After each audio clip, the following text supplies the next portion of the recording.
সকাল 9:30, কিন্তু চারিদিকটা এরকম কুয়াশা ঘন। মনেই হচ্ছে যে একটা পিকনিকের আমেজ। তাই যেরকম ভাবনা সেরকম কাজ, সারাদিন ধরে প্ল্যান করে রাত্রেবেলা আমরা শুরু করেছি পিকনিকের আয়োজন। আমাদের পিকনিকের মাস্টার শেফ হচ্ছে আমার দিদি। হ্যাঁ, যথারীতি ও কিন্তু এই সমস্ত কাজে আমার চাইতেও অনেক বেশি পারদর্শী, তাই এই দায়ভারটা ও নিজে নিজেই নিয়ে নিয়েছে। পিকনিক হয় দিনের বেলা, কিন্তু আমরা পিকনিকটা ইচ্ছে করে করেছিলাম রাত্রেবেলা। আর বিশ্বাস করবে না, এমন জায়গায় করেছিলাম যেখানে পিকনিকের থেকেও আরো বেশি আনন্দ দিয়েছিল এই রহস্য রোমাঞ্চকর চারিদিক থেকে শেয়ালের ডাক, আর মাঝখানে আমরা বসে পিকনিক করছি। এক দুর্দান্ত অভিজ্ঞতার সাক্ষী ছিলাম আমরা সেদিন। মাথার ওপরে শিশির পড়ছে আর সামনে শেয়ালের ডাক, দুর্দান্ত একটা কম্বিনেশনে আমরা বসে রান্না করছি।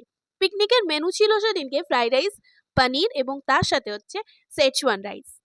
আর এদিকে আমার বোন টিউশন থেকে সোজা চলে এসেছে পিকনিকে। এভাবেই আমরা নিজেদের মতন করে আনন্দ করেছি। ব্যাস, আজকে এইটুকুই। দেখা হচ্ছে কালকে। ভিডিওটা ভালো লাগলে লাইক করো। টাটা।